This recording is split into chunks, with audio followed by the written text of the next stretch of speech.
जय शिवराय. मी संजय यादवराव राजापूर लांजा साखरपा मतदारसंघातून ही विधानसभेची निवडणूक लढतोय.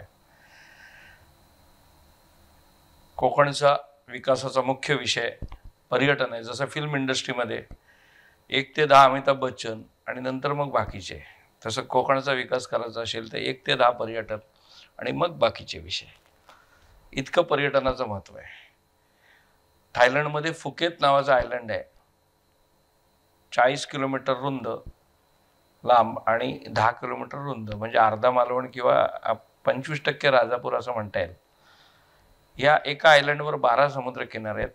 तिथे 12 पर्यटनाची शहरं केलेत त्यांनी, आंतरराष्ट्रीय दर्जे. स्वतःचं एअरपोर्ट आहे, 25,000 कोटीची इकॉनॉमी आहे आणि 25 लाख परदेशी पर्यटक येतात.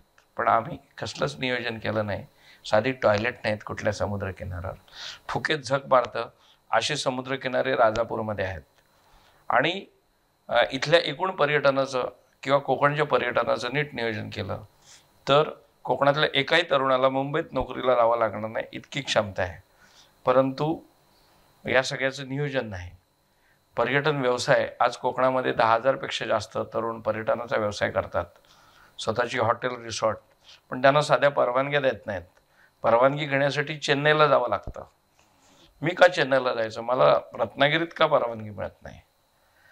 मला परवानगी नाही म्हणून बँक कर्ज देत नाही, बँक कर्ज देत नाही म्हणून सबसिडी मिळत नाही, म्हणजे कुठलीही योजना नाही. तरीही मुलांनी हजारो पर्यटनाचे प्रकल्प उभे केले आणि या पर्यटनातून लाखो लोकांना रोजगार मिळतो.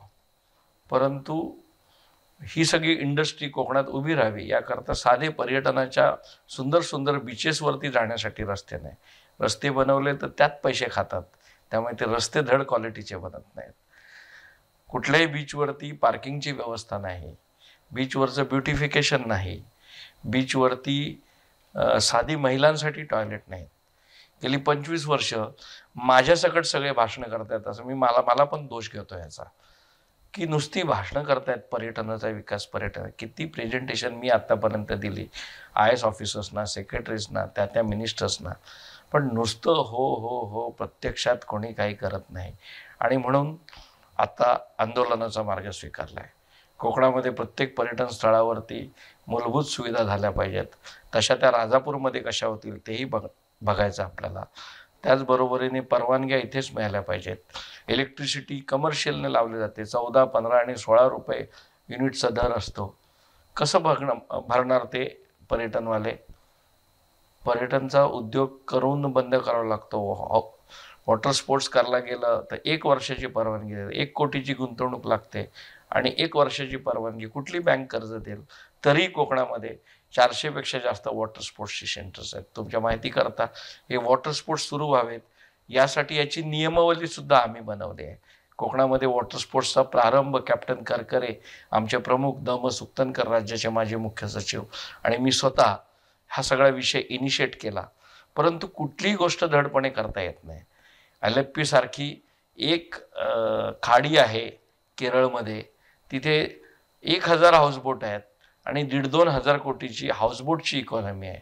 आमच्याकडे दिघीपासनं, दाभोळपासून विजयदुर्ग, जयगड आणि आपल्या राजापूरमध्ये जैतापूरची खाडी आहे. तिकडची बॉर्डर ही विजयदुर्गची खाडी आहे आणि इकडची बॉर्डर ही गावखडी आणि आपली म्हणजे 3 बॅकवॉटर्स आहेत. जर आपण हाऊसबोट्स केल्या, जर आपण त्याच्याबरोबर माशांच्या शेतीची इकॉनॉमी पण डेव्हलप केली, तर मत्स्य पर्यटन केलं, तर एक विषय, नुसतं हाऊसबोट 200-500 कोटीची अर्थव्यवस्था करेल. नुसतं बीच टुरिझम हे 2-5 हजार कोटीची अर्थव्यवस्था डेव्हलप करू शकेल. नुसतं सह्याद्री पर्यटन जे मी मांडतोय, की जे माचाळपासून, खोरनिंकोपासून आपण अर्जुनेला करू, ही एक मोठी इकॉनॉमी करेल. पण हे सगळं करायला एक प्लॅनिंग पाहिजे, एक लोकचळवळ पाहिजे, एक कार्यकर्त्यांनी एकत्र पाहिजे आणि सरकारचं सुद्धा पाठबळ पाहिजे. निवडणुकीला उभं राहण्याचं कारण सरकारचं पाठबळ कुठल्याच गोष्टीला मिळत नाही. आणि कोकणातल्या लोकांना, आमच्यासकट जे काम करतात त्या सगळ्या कार्यकर्त्यांना गृहीत धरलं जातं. कोकणाबाहेरील अधिकारी हे मोजत सुद्धा नाहीत कोकणातल्या उद्योजकांना, कोकणातल्या कार्यकर्त्यांना. हे बंद झालं पाहिजे. आमचं पर्यटन डेव्हलप करण्यासाठी महाराष्ट्र सरकारने प्रामाणिकपणे एफर्ट्स घेतले पाहिजेत. त्यासाठी 1,000 कोटीचं बजेट केवळ सबसिडीज देण्यासाठी उपलब्ध पाहिजे, पायाभूत सुविधेसाठी. देशात इतकं चांगलं काम माननीय पंतप्रधान नरेंद्रजी मोदी करतायत, तर ते सगळं तिकडच्या ज्या केंद्राच्या योजना आहेत किंवा राज्याच्या योजना आहेत याच्या माध्यमातून पायाभूत सुविधा, त्या पर्यटन स्थळांवर जायला चांगले रस्ते, तिथे चांगल्या पार्किंगच्या व्यवस्था, तिथलं ब्युटिफिकेशन, तिथे थीम पार्क्स ही एक खूप चांगली संकल्पना जगभर पर्यटनात आहे. केवळ हॉटेल आणि खोल्या बांधणं म्हणजे पर्यटन नव्हे, तर तिथे आपल्याला बायोडायव्हर्सिटी करता येईल. सह्याद्रीमध्ये एखादं प्राणी संग्रहालय केलं पाहिजे, तिथे कल्चरल थीम पार्क्स केले पाहिजेत, मधमाशीचं थीम पार्क केलं पाहिजे, बॉटॅनिकल पार्क्स केले पाहिजेत, बायोडायव्हर्सिटी पार्क्स केले पाहिजेत. छत्रपती शिवरायांचा तेजस्वी इतिहास आपल्या या सगळ्या कोकणामध्ये आहे, त्या सगळ्यामध्ये ऐतिहासिक पर्यटनाचे थीम पार्क्स केले पाहिजे. म्हणजे लोकांना इथे आल्यानंतर वेगवेगळ्या ॲक्टिव्हिटीज सुद्धा मिळाल्या पाहिजेत. आणि अगदी 1,00,000 रुपयाच्या रूमपासून ते 2,000 रुपयाच्या रूमपर्यंत सगळ्या प्रकारच्या फॅसिलिटीज एकाच हबमध्ये उपलब्ध आहे. हे थायलंडने केलं आहे, हे इंडोनेशियाने केलं आहे, हे युरोपचं खूप लांबची गोष्ट राहील, हे मॉरिशसमध्ये केलं आहे. मग हे इथे सगळं केलं आहे. मी जगभर फिरत असतो, मग इथे सगळं केलं आणि हे सगळे नेते लोक पण जगभर फिरतात. ते का नाही कोकणात अशा काही गोष्टी करण्याचा प्रयत्न करत? मला वाटतं मित्रांनो, आपण सगळ्यांनी एकत्र येऊन हे केलं पाहिजे.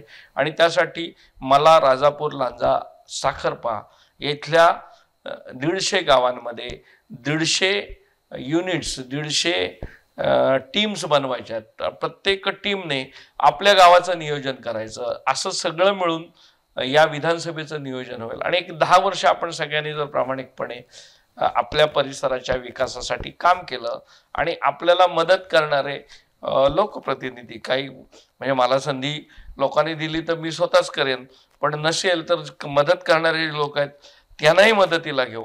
पण सगळे मिळून आपला राजापूर आणि आपला लांजा, आणि माझं तर स्वप्न आहे की मी पुढची 3,000 गावांमध्ये पुढच्या 3 वर्षामध्ये जाणार आहे आणि कोकणातल्या प्रत्येक गावात संघटना उभी करणार आहे.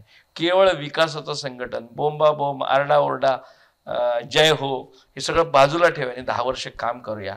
आपलं कोकण आपण आमूलाग्र बदलू शकतो आणि त्याची सुरुवात आपण लांजा, राजापूर आणि साखरपा या विधानसभेत करूया.